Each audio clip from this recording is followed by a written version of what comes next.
새해 복 많이 받으세요. 새해 건강하세요. 반갑습니다. 고향에 오신 걸 환영합니다. 여러분 옆에 멀리서 오신 분 없습니까? 고향에 오신 걸 환영합니다. 저도 주의 이름으로 여러분을 축복하고 환영합니다. 한 주간 또 이 명절이 뜻깊고 그런 사랑의 교제가 있는 설이 될 수 있기를 주님의 이름으로 축원합니다. 오늘 말씀을 듣기 전에 우리가 두 가지의 개념을 좀 잘 이해하고 말씀을 시작하고자 합니다. 명성이 뭔가, 또 계시가 뭔가 라는 것이죠. 먼저 명성에 대해서 말씀드리겠습니다. 명성은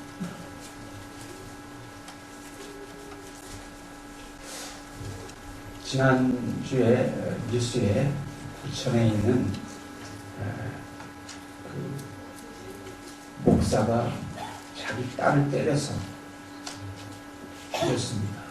죽이고 그리고 경찰서에 가서 조서를 받는데 그 5시간을 때려서 죽인 딸을 기도하면 살아날 것이다.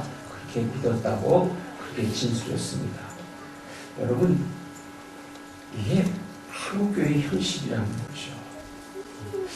때려서 죽여놓고 기도하면 살려낼 것이라고. 영성이 기도하면 죽은 자가 살아나는 게 영성이 아니라 때리지 않는 게 영성입니다. 그 아이를 때리지 않는 게 영성이, 그 아이를 그렇게 때려서 죽일 만큼 믿더라도 그리스도의 사랑으로 품고 그 아이를 사랑하는 것이 영성입니다. 영성은 그래서 그렇게 뭔가 신비한 것으로 애매하게 애돌려서 가르쳐놓고 한국교회가 신비주의로 또 이단과 사이비에게 넘어가고 성경 말씀이 모호하게 해석하고 그래서 타락해 가고 있습니다. 왜? 자기에게 신비한 능력이 있는 것처럼 혹세무민해가지고 사람들의 마음을 빼앗고 돈을 갈취하고 사람들의 영혼을 사단에게 넘겨주는 것이죠. 영성은 인격입니다. 그런데 세상 사람과 다른 인격이에요. 무슨 영성? 세상 사람과 다른 면이 뭐냐면 우리는 다 예수 그리스도를 통해서 구원받은 하나님의 자녀입니다. 그래서 십자가의 은혜를 바탕으로 하는 인격이에요. 인격이라는 게 사람이 뱀대미를 말하거든요. 사람이 뱀대미. 그 사람이 인격적이다 라는 것 여러분 모호하게 듣지 마세요. 인격이라는 것도 그 사람의 뱀대미예요. 말하는 인격은 어디에서 형성됩니까? 습관에서 형성됩니다. 습관이 인격이 되는 거예요. 근데 습관이라는 것 여러분 그 사람 항상 그렇게 늘 불평불만이 많아. 그 사람은 좋은 일 가지고도 꼭 나쁘게 얘기해. 그래서 그 사람의 인격인 거예요. 이게. 그러나 그 사람은 그 일 가운데서 기뻐할 일도 없는데 괜찮아. 또 하나님께서 더 좋은 일 주시겠지. 그 사람이 그게 긍정적이고 밝은 인격이 되는 거예요. 우리의 영성은 십자가의 은혜를 기억하면서 십자가 은혜 위에 세워져가는 성도의 뱀뱀이다. 이렇게 제 나름대로 정의해보았습니다. 영성은 십자가의 은혜를 기억하면서 만들어져가는 나의 성도로서의 뱀뱀이다. 그래서 한마디로 말하면 영성은 인격이라는 것이죠. 그래서 우리가 그런 말을 합니다. 인격적으로 주님을 만났다. 이렇게 얘기합니다. 인격적으로 주님을 만났다는 얘기는 내 인격이 변화되었다는 거예요. 전에는 참을 수 없었는데 이제 주님을 생각하니까 십자가의 은혜를 생각하니까 참을 수 있게 되고 전에는 그런 경우 용서하지 못했는데 십자가의 은혜를 생각하니까 내 죄의 그 허당한 허물을 용서하신 주님의 그 십자가를 기억하니까 이제 용서할 수 있게 되는 거예요. 그것이 영성입니다. 영성은 자식을 두들겨 패서 죽여놓고 야 기도하자. 기도하면 살아날 거야. 그게 영성은 아니에요. 영성에 대한 잘못 이해와 또 특별히 신학적으로 그 신학대학 교수였대요. 때려 죽이고, 참 제가 주일날 아침에 입에 담을 수 없는 이야기를 하고 있어서 죄송스럽습니다. 같은 목사로서 참 이렇게 무지한다. 이게 무지한다. 기억하시기 바랍니다. 자, 인격이라는 것은 뭐예요? 사람의 됨됨이다. 근데 세상 사람과 성도의 사람의 됨됨이는 차이가 있다. 어디에서 차이 나는가? 성도는 십자가의 구속의 은혜, 십자가의 그 은혜를 기억하면서 우리가 사람의 됨됨이를 예수님을 닮아가는 됨됨이로 바꿔가는 거예요. 그게 그리스도의 제자예요. 자, 다시 여러분 반복하겠습니다. 반복이 최고예요. 아이들 가르쳐보면 반복하는 것만큼 좋은 게 없어요. 영성은 뭐라고요? 인격이다. 인격이다. 그런데 그 인격은, 성도의 인격은 다르다. 왜 다른가? 십자가의 은혜를 기억하기 때문에, 그 십자가의 은혜를 따라가기 때문에 다르다. 자, 계시에 대해서 말씀드리겠습니다. 계시라는 말은 해당 말은 아포칼립스라는 말이고, 또 이게 영어로 리빌레이션이라고 드러내다라는 거예요. 보여지다라는 뜻이에요. 보여지다. 그런데 제가 성경 말씀 읽을 때 이렇게 말씀드립니다. 오늘 우리에게 주신 하나님의 말씀은, 이 말씀을 읽으실 때 성령 하나님께서 오늘 우리에게 주시는 살아계신 하나님의 계시 음성을 들을 수 있기를 바랍니다. 이렇게 제가 말씀을 읽기 전에 말씀을 드립니다. 무슨 말이냐면, 하나님의 뜻은 하나님의 말씀인 이 성경 말씀을 통해서 보여지고 알려졌다는 거예요. 그런데 이 기록된 이 성경 말씀을 우리가 육성으로 읽을 때 우리 안에 계신 성령님께서 우리를 감동하셔서 하나님의 들려진 음성으로 들을 수 있기를 바란다는 것이죠. 나에게 주신 하나님의 말씀, 지금 살아계셔서 여기 우리와 함께 좌정하고 계신 하나님께서 이 시간 우리에게 주신 말씀으로 우리가 다 들을 수 있기를 바랍니다. 이런 뜻이에요. 그러니까 제가 계시를 말하는 게 아니에요. 계시는 오직 하나님의 말씀 외에는 없습니다. 이 성경 말씀 외에는 계시가 없다는 거예요. 그걸 바르트와 에밀 브루너가 신학적으로 치열하게 싸워서 신정동주의라고 바르트가 이제 하나님의 말씀 외에는 없다. 하나님의 말씀은 특별한 특별 계시다. 이렇게 정의했습니다. 자, 어려운 얘기 지나갔습니다. 오늘 말씀 하시고, 그러면 영성이다라는 말과 함께 우리가 더 연장해서 생각해야 될 게 있어요. 자, 영성 이전에 뭐예요? 우리의 습관이 있습니다. 여러분, 말의 습관이 중요합니다. 여러분, 약속하고 지키는 것, 또 긍정적인 말, 또 부정적인 말한 끊임없이 불평을 쏟아내는 입술, 그게 다 인격이에요. 인격이에요. 그 습관이 아니라 그것이 인격이 되는 거예요. 그 다음에 그 인격이 변화되는데, 예수를 믿게 되면 예수 그리스도의 그 십자가의 은혜로 우리가 다시 인격적으로 주님을 만나면 변화되는 거예요. 이제는 참을 수 없는 걸 참게 되고, 사랑할 수 없는데 또 사랑할 수 있게 되고, 또 내게 있는 것으로 선을 베풀게 되고, 온유하게 되고, 오래 참게 되고, 절제하게 되고, 이런 성령의 열매가 맺어질 때, 아, 그 사람이 신령한 사람이구나. 무슨 얘기인지 아시겠어요? 성령의 열매를 맺는 자가 신령한 자입니다. 방언하는 자가 신령한 자일까요? 계시를 말하는 자가 신령한 자일까요? 예언을 말하는 자가 신령한 자일까요? 그 모든 성령의 은사는 하나님의 자녀로서 우리가 살아갈 때 필요하면 주시는 거예요. 그게 본질이 아니에요. 중요한 것은 우리가 하나님의 자녀가 되는 거예요. 자녀가 되는 것입니다. 자, 오늘 신령한 자란 어떤 자를 말하는가? 말씀의 제목입니다.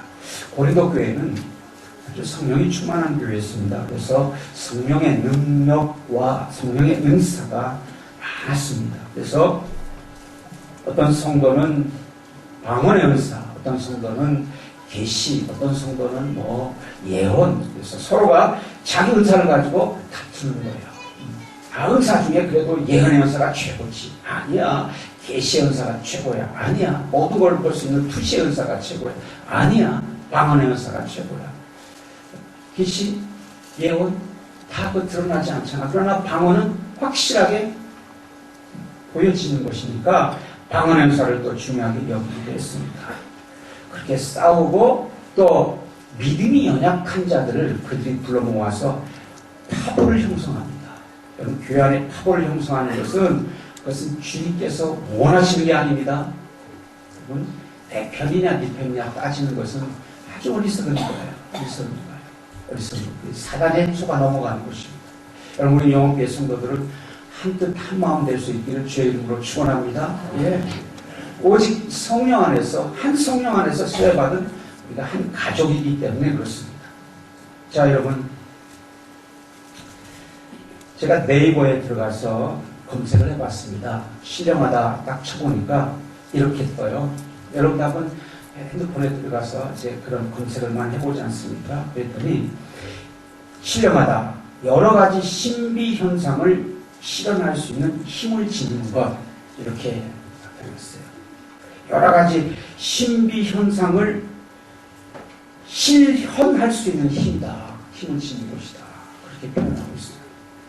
자, 그러면서 제가 많이 생각해 봤습니다. 이 네이버의 이 정의가 우리 오늘날 한국교회가 가지고 있는 영성이라고 하는 개념하고 그대로 맞닿아 있는 거 아닌가. 뭔가 신비한 현상을 실현할 수 있는 힘을 가진 것을 영성이라고 말하는 거 아닌가. 이것은 이게 무속에서 우리 샤머니즘에서 온 건데 기독교가 왜 샤머니즘적인 신앙으로 이렇게 변질돼 가는가 하는 것이죠. 여러분, 그 신접한 자가 많은 것을 보게 됩니다. 그리고 정말로 신이 내리면요, 여러분 10%는 작두를 탑니다. 도저히 불가능한 거예요. 기이한 현상을 합니다. 그러나 성경에서 말하는 신령한 것이다. 또 이 신령하다는 것은 우리가 그러면 성령 충만함을 받으면 신령해지는가? 기가 많이 해서 성령 충만함을 받으면 신령해지는가? 그럼 그 신령해지면 그 신령한 것 가지고 고린도 교회 성도들처럼 서로 자기 잘났다고 다투는가? 성령님께서 그렇게 다투라고 주셨는가? 서로 자기 잘났다고 자기를 자랑하도록 자기 자신이 신비한 존재처럼 신비한 능력과 힘이 있다는 것을 자랑하도록 주신 것인가? 기도하고 성령 충만함을 받으면 남보다 더 신비한 능력을 지니는가? 나도 그럼 기도 많이 하면 신비한 능력을 받는가? 그런 능력을 받으면 보통 사람과는 완전히 다른 새로운 신비한 존재, 영적인 존재가 되는가? 그것은 초기의 이단의 영지주의의 사상인데 그런 생각도 해봤습니다. 또 오늘 말씀의 13절, 14절 말씀, 15절까지의 말씀 보면 신령한 자는 신령한 걸로 분별할 뿐만 아니라 아무에게도 평가를 받지 않는다라고 말하고 있는데, 그러면 신령해지면 자기가 하고 싶은 대로 아무렇게나 말하고 아무렇게나 행동해도 죄가 되지 않는다는 것일까? 마치 카톨릭의 교황처럼 교황은 무오하다라는 것처럼 기도 많이 해서 신령해지면 그러면 자기는 아무런 어떤 행동을 해도 죄가 되지 않거나 죄를 짓지 않는 완벽한 인간이 되는 것일까? 또한 신령한 사람이 나에게 손을 대고 기도하면 나에게도 신령한 기운이 전해지는가? 그러면 기독교는 합리적인 이성이나 신학적 연구가 전혀 필요 없이 그저 기도 많이 해서 신령하면 성경 말씀을 저절로 알아지고 깨달아지고, 그렇다면 왜 우리는 신학대학에 가서 신학을 공부해야 되는가? 기독교는 반지성적인가? 성령 충만하면 모든 것 성경 말씀을 풀어지고 안다면 왜 신학대학에 갔는가? 신령한 자가 목사하면 되지. 또한 신령한 사람은 전지전능한 사람인가? 그러면 그 사람은 사람 보기보다 신령한 하나님의 대리자이고 보통 사람도 또 기도하면 이렇게 신령한 사람이 되는가? 목사가 참 쓸데없죠. 제가 그렇게 질문해 보았습니다. 왜냐하면 지금 고린도 교회 형편이 이렇다는 거예요. 자기는 신령하다고. 그래서 다투는 것이죠. 그래서 오늘 마저 읽진 않았지만 3장 1절의 말씀을 함께 보겠습니다.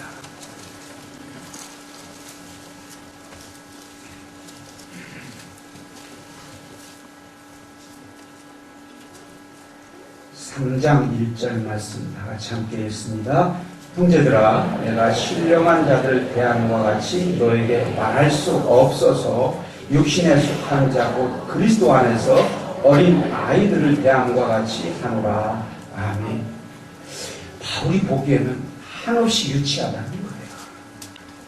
한없이 유치하기 때문에 이제 어린 아이와 같아서 단단한 음식을 먹이지 못하고 죽과 같은 이유식을 먹여서 이제 그들을 가르쳤다 이렇게 말하고 있습니다. 여러분, 우리가 사단에게 속지 말아야 됩니다.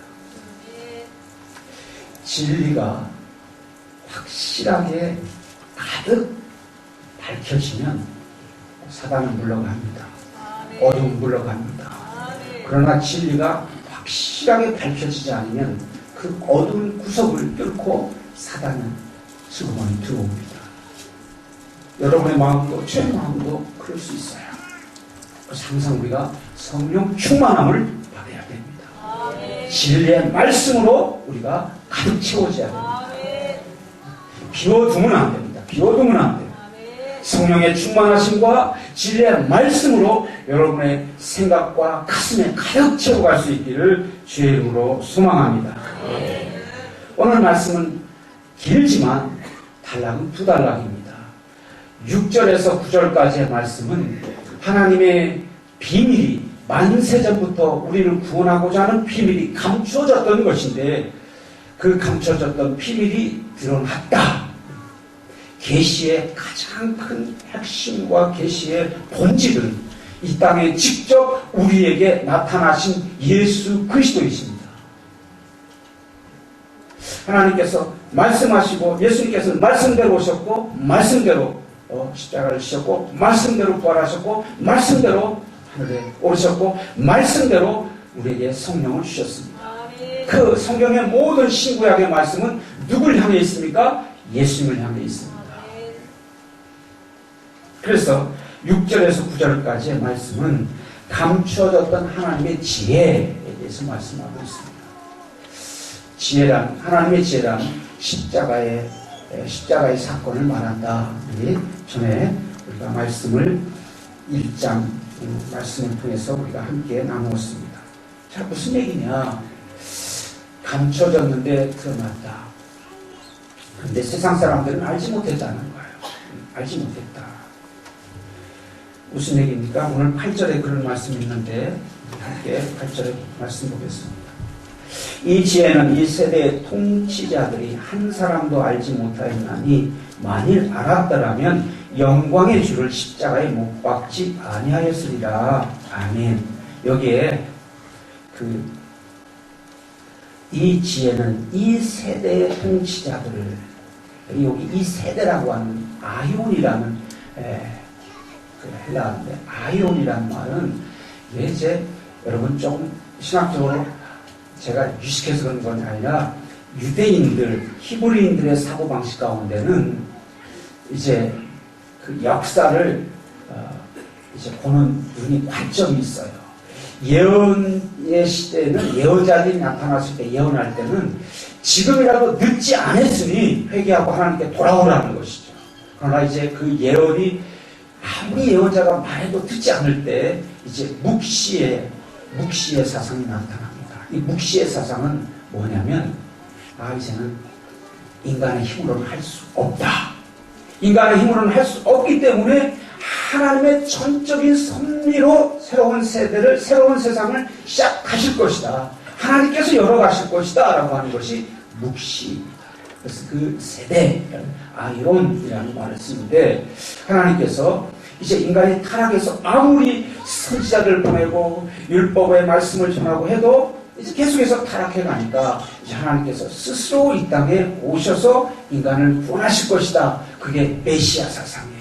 메시아 사상, 이 땅에 그리스도 구원자를 보내실 것이다. 그리고 그 구원자가 오셨다는 거예요. 그분이 누구라고요? 예수님이라는 것이죠. 예수님이라. 그런데 이 예수님 오셨지만 세상의 지혜로는 예수님을 알지 못한다라고 하는 것입니다. 여러분 오늘 아침 오실 때 차 타고 오신 분도 계시겠지만 아마 걸어오신 분도 계실 거예요. 네, 주위에 이웃이 어디 가세요? 교회가. 아이 추운데 설날 내일 설인데 바쁜데 어디 가? 교회 간다니까요. 아니 걸어서 영국에까지 멀잖아. 그런데 어떻게 이 추운데 거기까지 가? 참 예수 믿는 사람은 참 극성스럽고 참 이해할 수 없는 사람들이야. 그렇게 말합니다.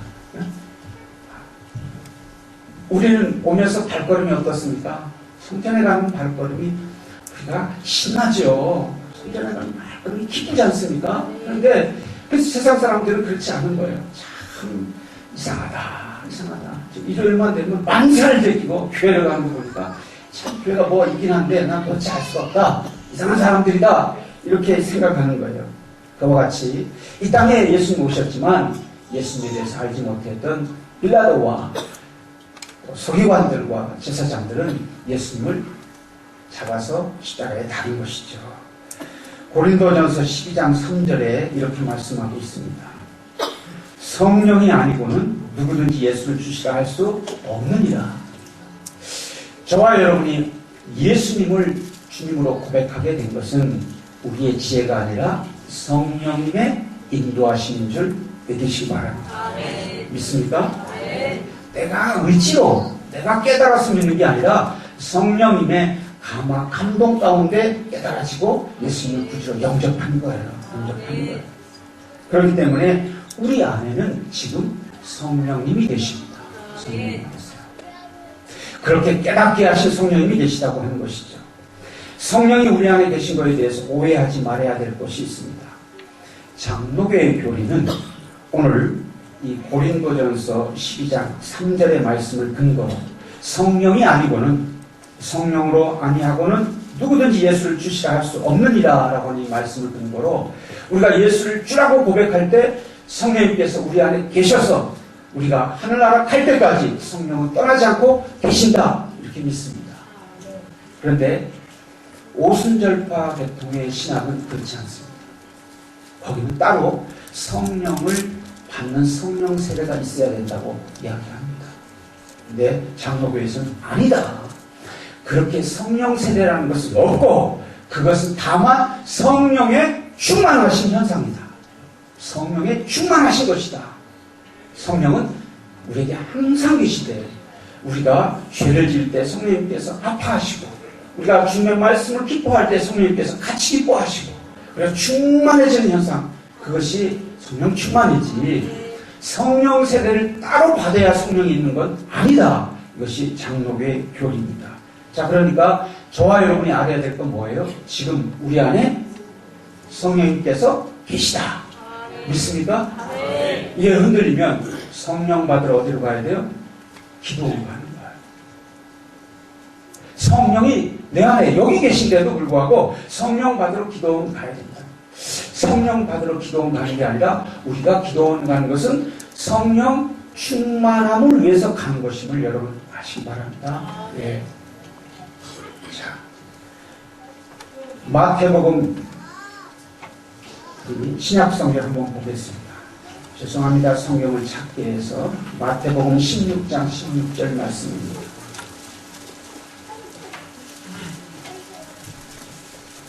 마태복음 16장 16절 말씀. 제가 읽어드려도 되지만 함께 찾고 확인해 보도록 하겠습니다.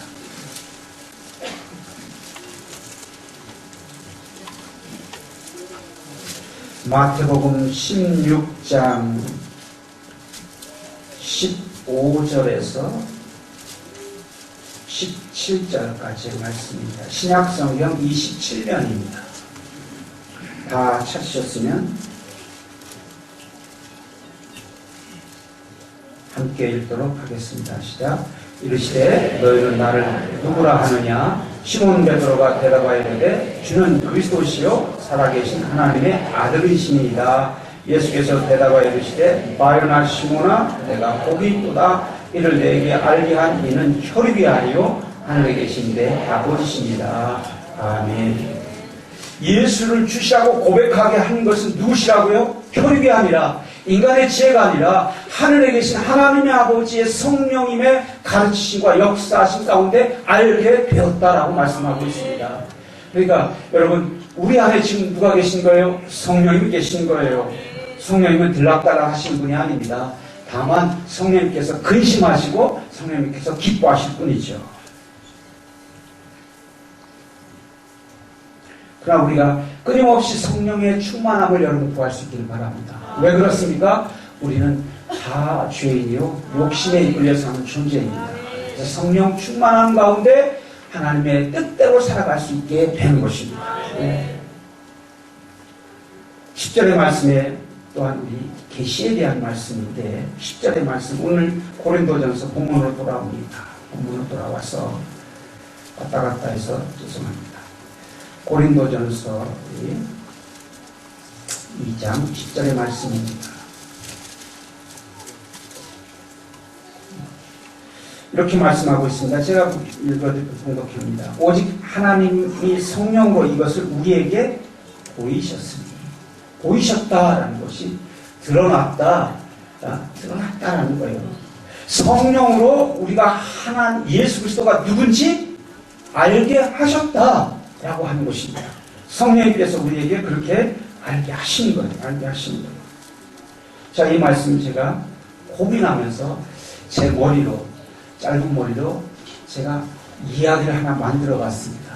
제 이야기가 잘 짜여졌는지 한번 여러분 잘 들어보시기 바랍니다. 설입니다. 설인데 밖에 누가 왔습니다. 똑똑똑 계세요. 그리고 찾아왔습니다. 그래서 문을 딱 열고 보니까 어디 낯선 아저씨가 온 거예요. 옷도 별로 이렇게 아주 잘 차려입지 않고 나무한 옷 같은 그런 옷을 입고 찾아온 거예요. 아이들이 둘이 있는데 엄마는 외출해 시장 보러 갔고 시장에 갔는데 아이 둘이 있는데 집에 찾아왔어요. 똑똑 두드리면서 계세요. 누구세요? 나가보니까 그런 아저씨가 찾아오는 거죠. 처음 본 거예요. 누구세요? 그러니까 난 네 아버지다. 아이들이 깜짝 놀랍니다. 당신이 우리 아버지한테 말도 안 되는 소리 하지 마. 나가! 미쳤구만.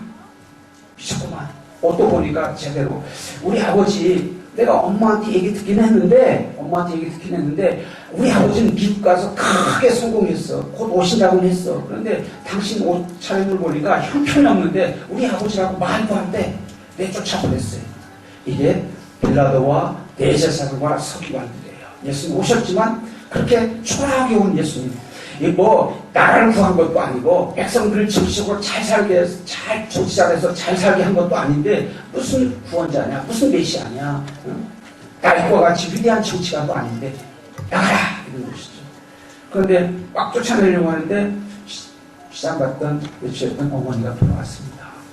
엄마, 이 사람 미쳤나 봐. 이 사람이 자기가 우리 아버지래. 엄마가 왔다 이놈아, 우리 아버지다. 너희 아버지가 오셨다. 너희 아버지야. 이렇게 가르쳐 주신 분이 누구예요? 성령님 맞습니다. 여러분이 제 말씀을 제대로 지금 따라오고 있습니다. 왔다 이놈아, 너희 아빠야. 어서 저래. 세대들이요. 이렇게 가르쳐 주신 분이 누구예요? 성령님이시래요. 근데 이 아버지가 정말 미국에 가서 호롤다시 미국 가서 공부해서 어렵게 성공을 했습니다. 접시 닦기 하고 또 슈퍼에서 그 캐셔 그 카운터 보면서 흑인들이 막 총을 쏴야 되는데 막 총알이 막 비껴나가면서 총을 맞아가면서까지도 알바해서 공부해서 성공했어요. 그래서 크게 성공했어요. 그런데 이 아버지가 돌아올 때는 아이들이 어렸을 때 자기의 모습을 좀 기억할까. 그래서 한국에서 떠날 때 난무했던 가난할 때 입었던 그 옷을 입고 다시 온 거예요. 그래서 아이들이 보기에는 형편없는 옷을 입고 온 사람이 우리 아버지는 미국에서 크게 성공했다는데 이런 옷을 입고 왔는가 거지 아니야? 이러면서 내쫓은 것이죠. 이 아버지가 설을 세고 다시 미국으로 돌아갔습니다. 그런데 오면서 엄마에게 불교에서 성공한 어마어마한 유산을 가지고 왔어요. 어마어마한. 그 동네 모든 사람의 재산을 다 모아도 이 가정의, 이 아버지가 가져온 재산에 만큼 비할 바가 안 돼요. 어마어마한 재산을 가지고 왔어요. 그러면서 이제 그렇게 얘기합니다. 부인한테. 아이들 고생 많이 했는데 이제 마음껏 좋은 옷도 사서 입히고 대학도 보내고 학교도 잘 뒷바라지하라고 그리고 갔습니다. 아이들은 용돈이 필요할 때마다 엄마한테 얘기합니다. 엄마 용돈 좀 주세요. 그래 주지. 줄 수 있어요 없어요? 줄 수 있어요. 줄 수 있어요. 그리고 또 대학 가야 돼. 등록금 대주세요. 그럼 등록금? 당연히 줘야지. 줍니다. 엄마 이제 새로운 컴퓨터 좀 사고 싶어요. 컴퓨터가 너무 느려서 게임이 잘 안 돼요. 컴퓨터 좀 바꿔주세요. 바꿔주지. 바꿔줍니다. 이렇게 용돈을 주고 선물을 주는 건 뭐냐면 성령의 은사예요. 방언하고 예언하는 것이 용돈과 같은 거예요. 많이 받으면 좋지만 그것이 본질은 아니에요. 본질은 뭐냐면 내가 그 아버지의 아들이라는 거예요. 그리고 내 아버지는 위대한 사람이라는 거예요. 여러분 믿습니까? 근데 그 용돈이 본질인 것처럼 용돈을 형제끼리 싸우는 거예요. 용돈을 많이 받았으니까 나는 친자식인 것 같고 용돈을 적게 받았으니까 너는 괴로운 자식 같다. 아무래도 유산을 나에게만 줄 것 같다. 이렇게 싸우는 것이 이제 은사를 가지고 싸우는 고린도 교회 성도들의 모습이에요. 중요한 건 뭐예요? 내가 출세한 아버지의 아들이다. 그거예요. 내가 예수 그리스도의 자녀다. 하나님의 자녀다. 그거예요. 그것이 구원이에요. 그래서 성령께서는 우리를 예수 그리스도를 주라고 고백할 수 있도록 가르쳐 주신 것입니다. 성령께서는요, 우리에게 어머니가 아이들이 요구할 때마다 필요하면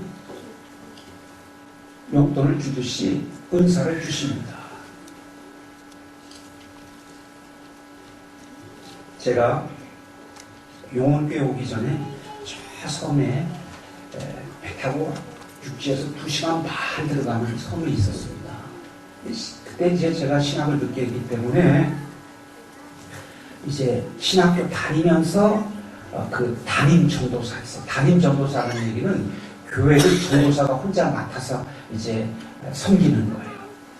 그런데 그 교회 가보니까 담임 교역자가 2, 3년 동안 없어서 교회 지붕 위에 막 풀이 나 있고, 그리고 교회가 바닥이 나무로 된 그 삐그덕삐그덕 나무로 된 옛날 교실과 같은 그런 곳이었어요.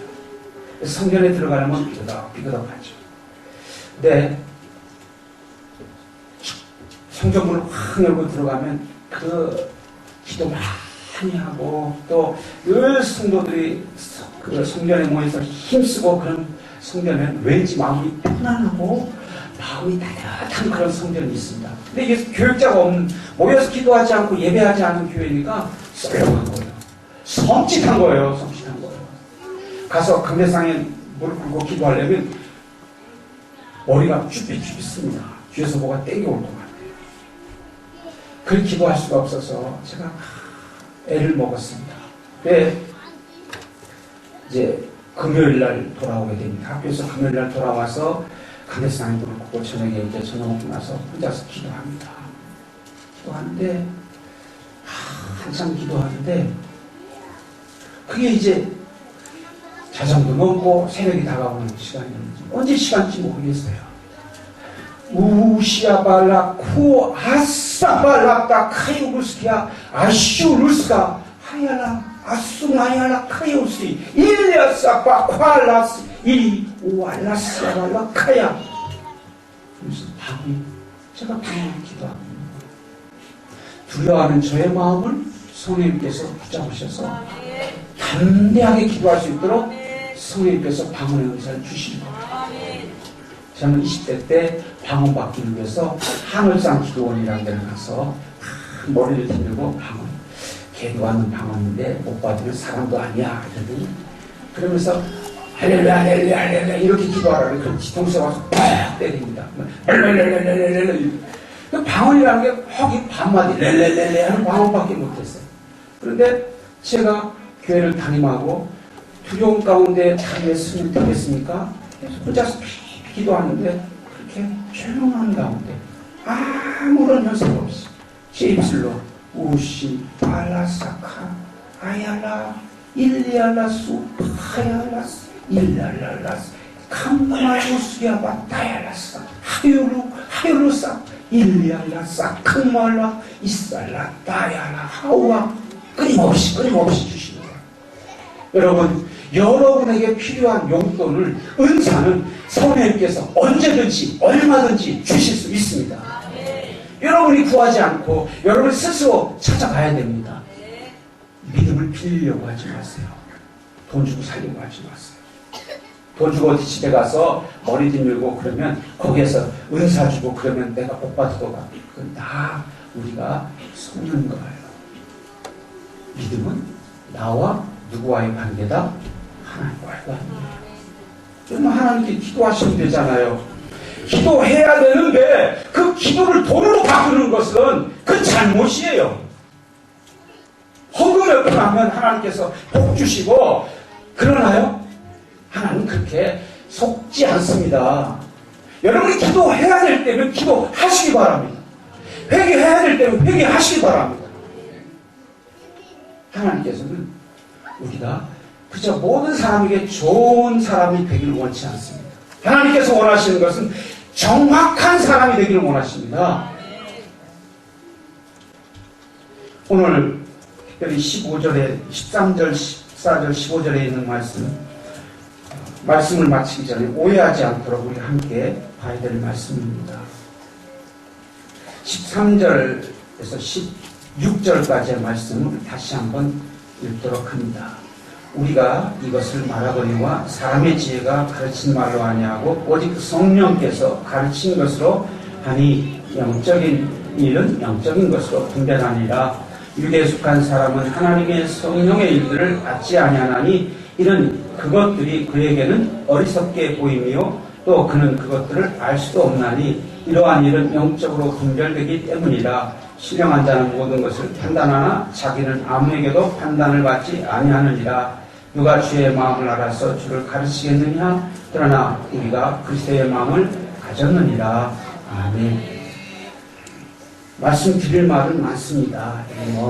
푸니마티코스라고 하는 말에 대해서도 또 설명해야 되고 하는데 이 15절 한 절만 제가 말씀드리면 지금 바울은 무슨 얘기하고 있냐면 고린도 교회 성도들이 자기 은사를 가지고 자기가 신령하다라고 말하면서 바울에 대해서 사도가 아니다 이렇게 지금 반론을 제기하는 거예요. 그럴 때 신령하냐? 너희가 신령하냐? 나도 신령하다. 너희가 판단을 받지 않는다고? 나도 판단을 받지 않는다. 이렇게 지금 반박하는 말씀이에요. 여러분 잘 이 수사적 표현이기 때문에 문학적이고 수사적인 표현이기 때문에 그걸 우리가 이해하지 못하면 이 본문을 왜곡할 수 있습니다. 그래서 신령한 자는 모든 것을 판단하나 자기는 아무에게도 판단을 받지 아니하느니라 이 말씀 가지고 여러분 신령하면 그러면 아무에게도 판단을 받지 아니하는가? 그것이 아니에요. 바울은 그렇게 무책임하게 말하지 않았어요. 16절에 마지막 절에 그거에 대한 기준을 제시하고 있어요. 기준이 뭐냐? 아무것도 판단을 받지 않을 만한 기준이 뭐냐? 그것이 16절의 마지막 절에 있습니다. 그러나 그 모든 것들 다 좋다. 너희가 그렇다면 좋다. 그러나 우리가 그리스도의 마음을 가졌느니라. 기준은 뭐예요? 그리스도의 마음을 가진 자라야 신령한 자라는 거예요. 신령한 자라는 거예요. 이 성경 구절 하나를 가지고 영생교회 교주가 끊임없이 성도들을 오도하고 자기는 아무렇게 하나에도 아무에게도 판단을 받지 않는다 그러면서 사람을 죽이고 사람의 재물을 갈취하고 그랬습니다. 여러분 아무에게도 판단을 받지 않으려면 우리에게 뭐가 있어야 됩니까? 그리스도의 마음을 가져야 돼요. 그리스도의 마음. 그리스도의 마음이 뭘까? 그리스도의 마음은 하늘에서 뜻이 이루어진 것처럼 이 땅에서도 오직 하나님의 뜻이 이루어지기를 위해서 십자가도 마다하지 않고 지고 가시는 예수 그리스도의 마음이에요. 하나님의 영광을 위해서 살겠다고 하는 마음이에요. 그 마음이 있을 때 우리가 여러분 사랑하겠다고 하는데, 용서하겠다고 하는데, 오래 참겠다고 하는데 막을 자가 있습니까? 없는 거예요. 없는 거예요. 그런 마음을 가질 때 우리가 신령한 자가 된다는 것입니다.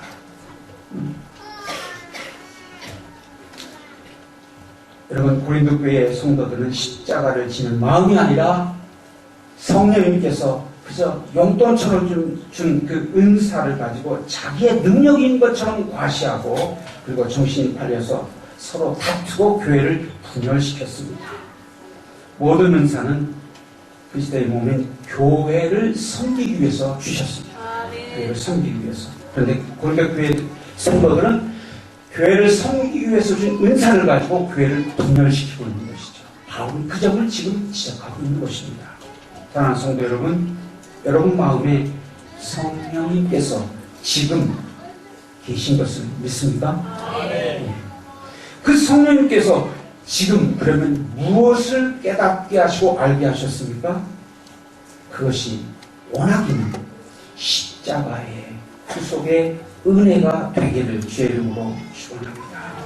그 은혜를 생각하면서 나도 주님의 뒤를 따라가는 주님의 마음을 가지고 주님처럼 살아가겠다고 하는 그런 결단할 수 있기 바랍니다.